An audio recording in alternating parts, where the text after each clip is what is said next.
রাস্তাঘাট থেকে ফুটপাত সবেতেই শিলচর শহর আদৌ কি প্রাগৈতিহাসিক চেহারা নিয়ে আছে?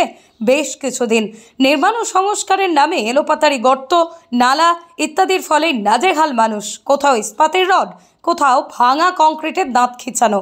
এ হলো বর্তমান শহরের পরিস্থিতি। জমা জল, নর্দমার বেহাল অবস্থা, রাস্তাঘাটের দুর্দশা দূর করতে দিন রাত এক করে নাকি কাজ চলছে। কিন্তু দিন ও রাতে এই শহরে এখন চলা দায়। খানাখন্দ ভরা রাস্তা, তার উপর এক পশলা বৃষ্টি হলেই জলকাদায় একাকার। পথচারী থেকে শুরু করে যানবাহন চলাচলে কী পরিমাণ অসুবিধার সম্মুখীন হতে হচ্ছে তা বলার অপেক্ষা রাখে না। এমনকি রাস্তার পাশে অস্থায়ী ব্যবসায়ীরা নাজেহাল। লোকসভা নির্বাচনের আগে থেকে শুরু হওয়া কাজ কবে শেষ হবে কে জানে। এর মধ্যে এই নিকাশি ব্যবস্থা লাটে। সংস্কারের অভাবে নালা নর্দমা ফুলে ফেঁপে টয়টুম্বুর।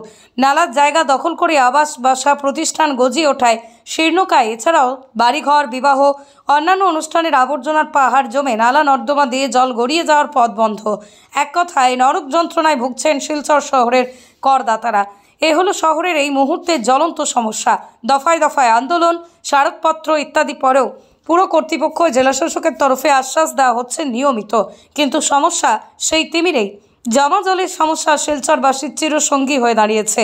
বহু বছর থেকে শহরবাসী জমা জলের সমস্যায় ভুগছেন।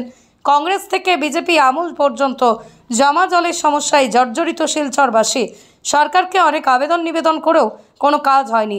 মিউনিসিপ্যালিটি, বিধানসভা, লোকসভার বিজেপি ক্ষমতায় আসার পর সরকার কিছুটা সমস্যার মূল কারণ বুঝতে পেরেছিল কর্তৃপক্ষ, তার জন্য উদ্যোগও নিয়েছিল। বিজেপি সরকার বুঝতে পেরেছিল এই জমা জলের মূল কারণ হচ্ছে রাঙ্গির খাল। এই রাঙ্গির খালটাকে গার্ডওয়ালের মাধ্যমে প্রোটেকশন দিয়ে এবং খাল খনন করে জলের ধারণ ক্ষমতা বাড়াতে পারলে হয়তো শিলচর শহরের জমা জলের সমস্যা অনেকটাই কমে যাবে, এমন ধারণা পোষণ করেন অনেকেই।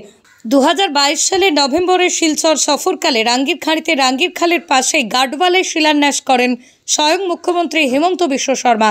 মন্ত্রী অশোক সিংহ, জয়ন্ত মল্ল বড়ুয়া, অজন্তা নেওগ রাঙ্গির খালের গার্ডওয়ালের শিলান্যাস করেন। তাদের সঙ্গে উপস্থিত ছিলেন শিলচরের সদ্য সাবেক সাংসদ রাজদীপ রায় এবং বিধায়ক দীপায়ন চক্রবর্তী। কিন্তু 2 বছর সম্পূর্ণ হতে আর 3 মাস বাকি থাকলেও ঘটা করে শিলান্যাস হওয়া রাঙ্গির খালের গার্ডওয়াল এখনও অসম্পূর্ণ। অথচ মুখ্যমন্ত্রী স্বয়ং তখন সাংবাদিকদের জানিয়েছিলেন গার্ডওয়ালের কাজ 1 বছরের মধ্যেই সম্পন্ন হবে।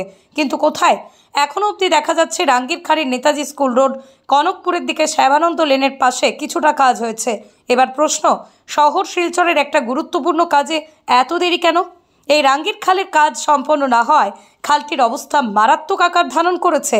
খালের স্থানে স্থানে কচুরিপানা, আগাছা, ঘাসমাটি, নোংরা আবর্জনায় পরিপূর্ণ। নালা দিয়ে জল গড়ানো দূর, জল ধারণ ক্ষমতাও নেই বললেই চলে।